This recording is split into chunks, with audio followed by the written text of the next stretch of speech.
I wanted to show you guys something. Why is this picture so yellow? What? Maybe it's because my lights are yellow. If you have yellow lights, this could be a problem. All right, well, anyway, I wanted you to see something because, Mike Pence has a really important role to play. And I think I might even have some footage from Turning Point. I was at Turning Point last week with my daughter, Joy, down in West Palm. I've been all over the place a lot lately. Sounds like a strange statement, doesn't it? But then I heard the youngest congressman we got, Madison Cawthorn, and he's confined to a wheelchair. But what a powerful, dynamic young fellow, youngest guy in Congress, and Trump didn't support him. Trump was behind his opponent, and the guy beat his Trump's endorsement. And he is sworn at Turning Point. He's going to be one of the first congressional congressmen to stand up and challenge the election. We're talking about January 6th. Of course, we got the election runoff there in Senate in January 5th in Georgia, which Peter Navarro says they should cancel and put off till February because of all the corruption, the problems they still have in Georgia that they haven't fixed. And I don't know, listen, I don't care what you're hearing. Everybody in Georgia's got to vote. Everybody outside of Georgia probably should vote, but I don't know if it's legal. Everybody in Georgia certainly has to get involved with that election. You guys know I'm joking, right? I don't want to get deplatformed for a joke that bombs. All right, so what I want you to see right now is Mike Pence. He spoke. I think I got this young guy too. I want to show you this Madison Cawthorn. But Cawthorn. But in fact, he was at our hotel. My daughter Joyce said, "Dad, you know who that is?" I didn't know who he was. She knows more than I do. Anyway, so Mike Pence is speaking. But here's the deal: Mike Pence has a lot of pressure on him because Louis Gohmert, is suing him, which is a strange thing because they're both Christians. This is amazing. I know who all the Christians are in Washington. I know who all of them are. And basically, they're all the best people, to be honest with you. They're the ones who got the least problem with most of the time. Anyway, so Louis is suing the vice president, and it's an unusual case because he's suing him to force him to have to deal with the contested electors. Because, the protocol of this thing is Mike Pence has to open the envelopes like the Academy Awards, and it's a formality. He's got to recognize what the electors have chosen in each state, which is kind of difficult to do because if you got spineless, weak Republicans who are endorsing criminal electors that are ripped off and stolen in elections like in Wisconsin and Michigan, in Pennsylvania, and in Georgia, Nevada, and Arizona, well, then, that's another issue. We're going to deal with that. But you're putting pressure on them right now. So we got between now and the 5th of January, really, they need to recognize they have no political career. It's over. They've misunderstood the electorate. You've got to make your voice be heard because they don't know you exist. They think that, whoever these Trump people are, let's go back to business as usual, which we know is going to be business on the Titanic sinking if we don't have a turnaround or righteousness prevailing in this nation because these knuckleheads are corrupt and incompetent, and worse than that, their policies are literally, I can show you where they're designed to attack the Americans. They're going to attack the middle class and attack Christians. Anyway, I don't want to go there right now. I want you to see. So I'm worried about Mike Pence because I'm thinking, why would Mike Pence overturn what the legislators that are Republicans won't even deal with? That's why you got to put the heat on these Republicans. By the way, you could be out of state. Go ahead and contact Governor Kemp. Go ahead and contact the legislators in these states. Let them have those calls. Let them have those emails. In Maricopa County, they're saying, please stop calling because they got 50 dang computers, Dominion software processing election machines that they're supposed to be turning over for examination, and they're not doing it. So they're saying, please stop calling. Well, keep going. Maricopa's got to turn those election machines over for an investigation. And the Democrats are trying to run the clock, and the Republicans are being spineless and weak about dealing with it. You see, the Republicans think they're going to keep their business investors and their donors happy by going back to trade with China and betraying basically you. But it's not going to be that way. They've misunderstood. They have not interpreted properly the electorate, that it's a more educated and it's a new electorate. Guys like us were not involved before. 40 million of us, by the way. And we're a movement that's like a rope of sand. Whenever we have a rally like we're going to have in January 6th, it's kind of sad in a way because all the Christians are telling me, hey, I'm having one. Hey, I'm having one. Hey, come. So I would like to speak at home. I'm literally going to have to get one of those skateboard things and go scoot around, from rally to rally because they're not all coordinated with each other. Then we're going to have to get it together. But right now, let's talk about Mike Pence. I want you to see what Mike Pence said. Does he sound like a man who might overturn these electors. Because I'm saying, no, it's not his style. I mean, he's not, he is historically, he's not the guy that's going to rock the boat. I mean, I thought when the president said he was taking hydroxychloroquine, Mike Pence should have taken chloroquine just for the sake of unity with the boss. And, and so that's a trivial point, but it has to do with when he has the opportunity to take a stand. Will he do something unprecedented and what the left would freak out about, which is say there's enough evidence of fraud here after hearing the case in the Senate and in the House, Congress about fraud. Maybe there's enough so that he could say I'm not going to approve the electors from those states. And is there a way that he could possibly take a stand and drive this thing to a vote? And it'll be interesting to see, if nothing else. He's a great man, but everything about him in Washington tells me that he's kind of like. Do you remember when the Alabama senator who Trump had put in as the attorney general Jeff Sessions recused himself because the Democrats, they just play. Listen, man, these guys are like the mob. They'll play any angle at all. And they said, you have to recuse yourself because you met with a Russian. Okay, I did meet with a Russian, and so he recused himself. He never should have done that. He should have been like Eric Holder. He should have been like the wingman. Eric Holder was kind of like a concierge to a mob boss, and he was just faithful and loyal and figuring out angles all the time. Sessions, well, I guess I'll just step back and let them sack the quarterback for 2 years. Not a smart. I worry about Pence. These guys that are principled, old school, it's like they don't recognize that they're being courteous and when they need to actually fight. So we got to see, because I want you to see Pence. I want you to see what he says, because he gives me some hope when I listen to him at Turning Point. I'm listening to these young people, these beautiful young people, at 3,000 of them there. I want you to listen to this. Here he is at Turning Point.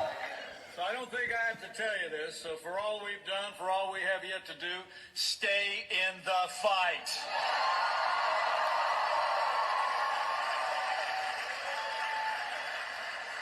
Stay in the fight in our election. Stay in the fight in Georgia's election. And stay in the fight every day that follows. And as our election contest continues, I'll make you a promise. All right. We're going to keep fighting until every legal vote is counted. Does he mean this? We're going to keep fighting until every illegal vote is thrown out. Come on. Here's that young congressman, 25 years old. It says that state legislators are the only body that can change election law within their own states. But when you look at what's happened in a lot of these liberal swing states that have liberal governors and liberal secretaries of state, you can see that they have broken the law and gone against our Constitution with this election. And so, because of that, on January 6th, as the people of Western North Carolina sent me to Washington to do a job, I will be contesting the election. There you go. You hear that young generation? And here's a young guy overcoming that handicap from an automobile accident. I think it's a prophetic statement. They all have Republican legislatures. They ought to throw in the state of Georgia and the state of Arizona. We got breaking news here before we get back to Ken. Yes, so we have more details coming out about the Senate GOP lunch at the White House today. This was organized by Senator Mastriano, who's a friend of the show. Yeah, cool. And it's great. What they announced that they had this on the 24th. They said that, this state legislator Ryan Almont of Lancaster. I don't think he's a congressman. I think he's a state senator. And the president wanted him to come to Washington. He's from Lancaster, and he refused to. He didn't go to lunch with the president in Washington. People get offended. They go, I use the word knucklehead. This is a knucklehead. He's got Lancaster County. My gosh, the most conservative county in Pennsylvania. Ryan Almont, Lancaster. What does this guy do? He blows off the president. Says it would be a waste of time. Nothing's going to change. Well, guess what? Bannon's War Room here. Great programs. 20 million downloads, podcast downloads daily, I think. So listen to what happens. Day later, after the War Room plays this segment and gives the name and his phone number for his office. Not his personal number, not the left does it, his office. And what do you think happens? Oh boy, does he repent. He's had an awakening. Oh, what a mistake I made. Right away, he's off, he's boom. He's back down to Washington. He's meeting with the president. This is an outrage. What's happened is unprecedented. And he's repenting all over the place. You know why? Because that's the pressure we have to put on these guys. Power concedes nothing unless you do something. That's why prayer without works is dead, James says. What does that mean? That means prayer without corresponding action is dead. If you pray for God to improve your marriage or help you build your relationship with your children better, and then you neglect them or you don't do anything about it, that's prayer without works. It's dead. If all you do is pray for America and do prayer calls and send around, conspiracy, texts and Facebook crazies, post to each other, that's not action. You actually have to go show up at the rallies, at the protests. You have to have the courage of your conviction to call the senators, the congressmen. You have to get conversant on how to find them and how to communicate with them. And you got to show up where they are, and you got to let them know you exist. Does that make sense? Just telling you, that's the real deal, Lucille. Now let's go back to Ken Blackwell. And he was on this interview. Then I'll let you guys go. I want you to hear. I'm giving you the best of the best right now. This is the best. Okay, Steve Areno. Take it with Ken Blackwell. Purdue's down 5 in Georgia, and Falafel's down 7. And so Mitch McConnell's guys, if you want Josh Holmes, all you hot shots over there, if you want to win in Georgia, you better start listening to John Fredericks and the deplorables of what they need to be incentivized to actually go out and ring. I want you to listen to this. This is very profound. This mounting frustration. What would you recommend our audience Ken Blackwell do? The most powerful audience in all media, in the tens of millions worldwide. What would you recommend? That's what ours is going to be soon, folks. Populist movement do right now. Well, we had to keep amplifying our message. Yep. Look, history is not advanced by chance. History is advanced by men and women of dedication and purpose. And one of the things that the Washington-based establishment politicians don't understand is that this is a new electorate. Yep. It's smart, it's alive, and it has a memory bank. It understands its interests. It does not want to see the destruction of American exceptionalism. And that's what, surrender is almost guaranteeing. Because what happens if we surrender on the November the 3rd contest, it will impact the vote on January the 5th in Georgia. We lose those 2 seats, and we begin to see the destruction of American exceptionalism. Look, this is not a time for sideline sitters. We, in fact, have to keep working. Those of us who are with the deplorables, those of us who are with the grassroots, we have to push through the tape.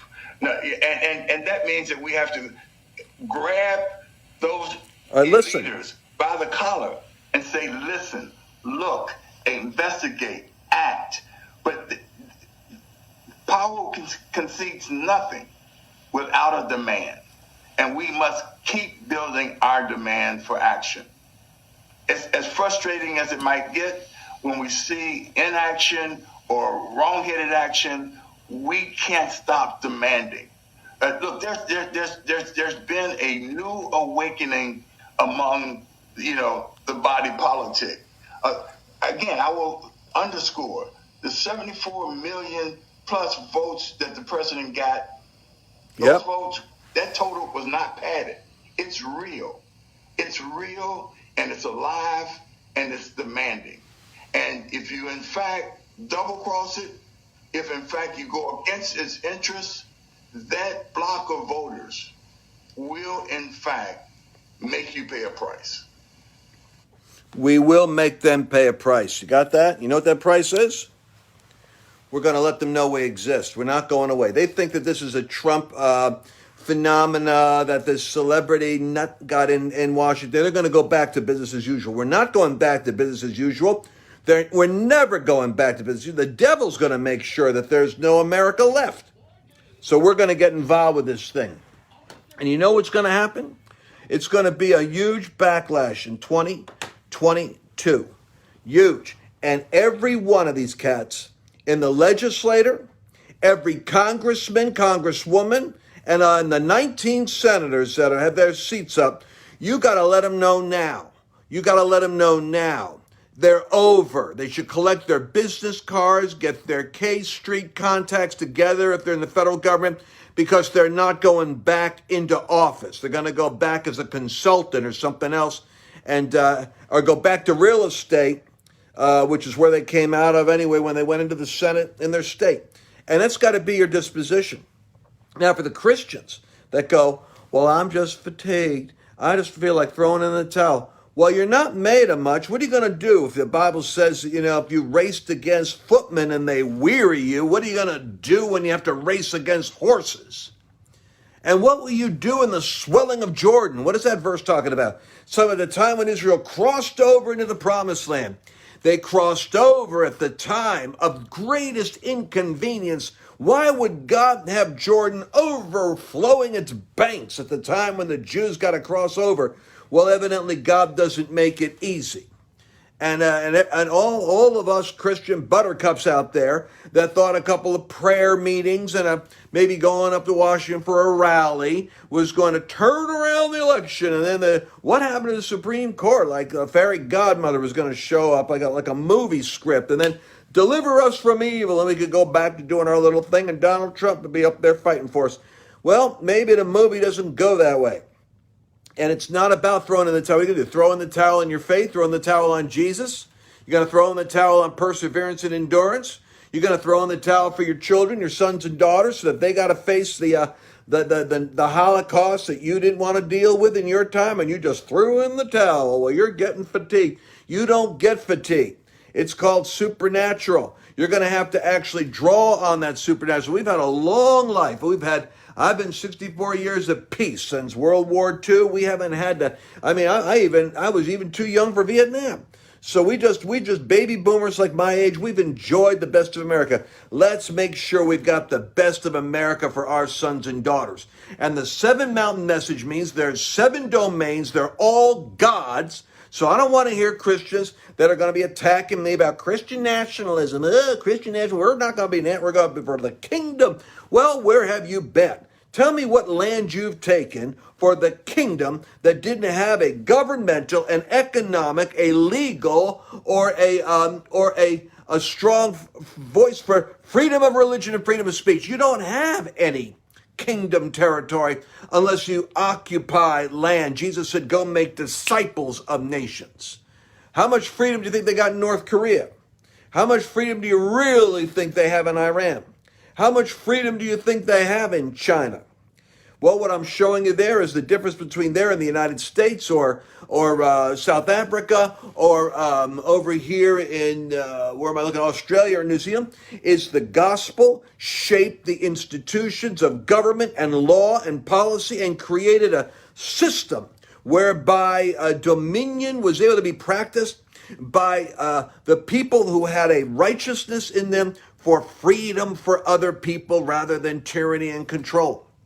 And Christians get all nervous about nationalism. Well, you know what nationalism is called? The love of the nation God gave you. It's called God set the times and seasons for the nations, and he set the boundaries of their physical habitation. This is in the Bible, the book of Acts, and that God basically gives them a time period to repent and to seek his face, and if they don't, then God deals with them. Well, we have been in a period of time where we were about to be judged, and God intervened, and he intervened and gave us grace, and he gave it to us in Donald Trump. Now, what did we do with those 4 years of Donald Trump? I basically tell you this. We sat on the sidelines and watched him. We criticized his tweets. And we talked about, I wish he wasn't this way, I wish he wasn't that way. Meanwhile, the man's like all alone in the arena, fighting off wolves while he's moving embassies and restoring the economy and protecting the church and marching with pro-life. And even then, dumb pastors, who the Bible calls them dumb dogs that have no bark. That means they got the devil approaching and they say, well, you can vote for the devil. Actually, you could vote for either side. It doesn't make much difference. Well, and then you got those whole people who say, well, no, neither one. Well, how do I, I'm not of an opinion one way or the other. I'm just preaching the kingdom. I'm just preaching the kingdom. Well, let's see. Did Wilberforce just preach the kingdom, or did he get involved with trying to end slavery? Did Charles Grandison Finney just preach the kingdom, or did he try to end slavery in the United States? These Christians that don't want to get their hands dirty and don't want to stand up for the nation God gave them, love the nation God gave them, and recognize somebody's trying to burn it down and destroy it, poison your sons and daughters by telling them your nation is nothing but a history of evil and malignancy. Well, think about it. Just use common sense. If someone comes to your children and says your parents are nothing but malignant, totally incapable of virtue and goodness, they need to be stripped of everything they've got because they did it basically by ripping off other people. If that's the narrative your children are raised with about you, it shouldn't surprise you someday if you wake up with them having a pillow over your face trying to suffocate you. And that's what the academics have done to our children in the universities, where parents are too dumb, too plain stupid to recognize. They're so interested in impressing their peers at a cocktail party about how their son's going to Dartmouth or their daughter's going to Princeton. I've been around this my whole life. I've seen this stuff. They don't recognize you're sending your child to the intellectual pedophiles who are going to molest their brains and send them out on streets toppling statues and celebrating Marxism. The whole academic system is corrupt with few exceptions. The whole Wall Street game is corrupt with few exceptions. And what we have to look at is, well, if there's that much termite damage in the building, what are you and I going to do? Well, the work of the prophet Jeremiah is you're going to have to tear down, you're going to have to pull down, you're going to have to destroy so that you can build and you can plant. This is what the spiritual warfare is really all about. And God's been doing a beautiful job, ironically, while China's been putting masks on all of our faces with their China virus. God's taken the mask off of the corruption in America, and I believe he's doing it because he doesn't want superficial solutions from Christians that think that prayer is a substitute for courageous corresponding action. Praying for God to multiply your finances and not being willing to work, sow, or obey in giving isn't going to help your finances. And there's only so many financial miracles God's going to allow before he starts teaching you the tough way of don't spend what you don't have and learn to discipline yourself and your appetites and give when I tell you to give and save and invest when I tell you to save and invest. I don't know why we think we're going to be eating ice cream all the time and losing weight. America is right now in a place where God's shaking up the church, waking up the church, while we're praying for that great awakening. I think it's happening to us. Now, what do you think? Do you think Mike Pence is going to stand up? He's talking a good talk. You think he's going to do what he's got to do? Think Ken Blackwell is right about this? That power concedes nothing without a demand?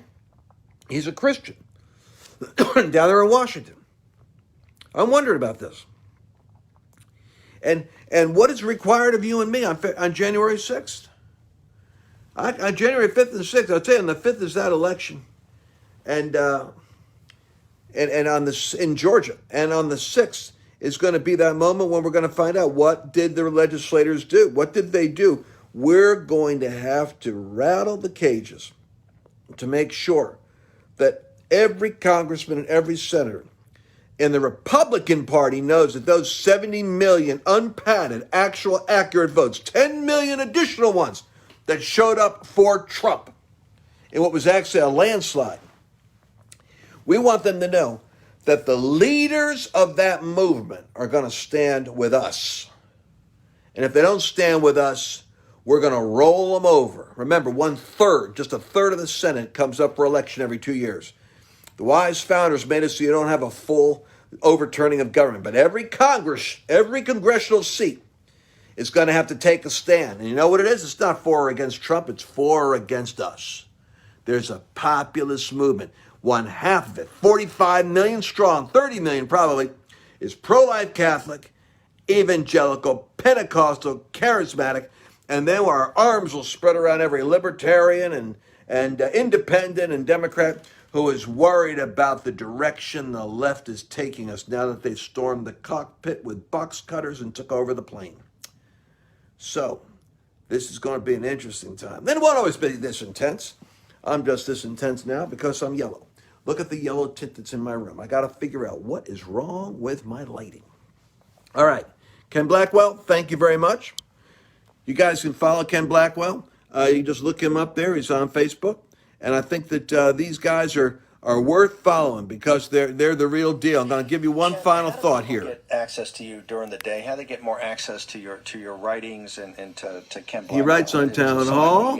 Websites. Social media, Facebook. I'm at Ken Blackwell. Tell him I sent you. And I'm also on Parler. So look, I write regularly for townhall.com. I want you to hear this final thing he's got to say. Appreciate you giving me an opportunity. Ken, I want to say one thing before you go. You've been a mentor. That I had to go home and tell my dad, who was a meat packer, that I was going to find a more scholarly career. Oh, he was a Golden Gloves boxer. Until I was a freshman in college. And Father E.J. O'Connor, a 72-year-old Jesuit, former Marine, took me and a Jewish friend of mine, Dinty Schwartz, to the Golden Glove bouts with him. The young boy from the western side of town came out, made the sign of the cross before his bout. Dinty leaned over the father and said, "Father, what's the significance of that?" Father said, "Tiger, it ain't enough if he can't fight." So I'm just telling you right now, it's not enough just to be talking about this. Let's stay in the fight. Ken, I want to say one thing before you go. You've been a mentor to me. You've That's been so great. Really a source of wisdom for this movement. You guys catch that story? He's talking about he was a Golden Gloves boxer and he fought 5 fights till he got busted in the nose and told his dad he thinks he's going to go to find a more scholarly career. He was trained by an old Jesuit, 75-year-old, like Father McFlaherty or something like that. It was an ex-Marine, and took him and Benny Schwartz, some Jewish kid, to a Golden Gloves fight. And before the fight started, the guy makes a sign of the cross, and the Jewish kid goes to the priest, and he says, "This is a real story." He says, "What is the significance of that? How does that help him, actually?" And the old priest says, "Well, it doesn't make a difference if he doesn't know how to fight." And that's the same thing here.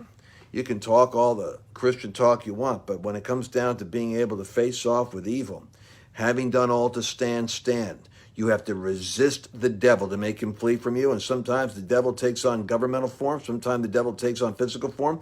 If it's MS-13, or if it's the mob, or if it's corruption, or if it's drugs, or if it's perversion, or if it's some curriculum in your kid's school, you got to face off with the devil, folks. And you're going to have to resist the devil and make him flee.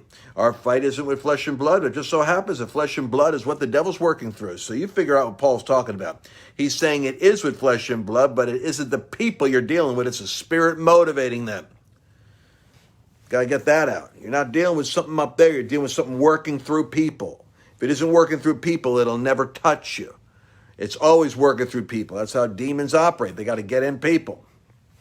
All right. So that's how you resist the devil. You got to love the people, and you got to deal with the demonic behavior that's coming through them. All right, we're going to be talking some more. I'm looking forward to seeing how many of you are going to go to Washington on January 6th. How many of you are going to make a show at one of those rallies? How many of you are going to be there? I'll be looking for you. I'll be talking to you, but I'll be talking to you tomorrow before then.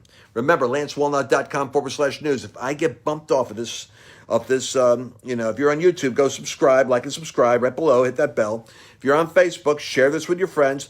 But go to LanceWallnau.com/news, my friends, because someday I might not be here in my yellow condition talking to you.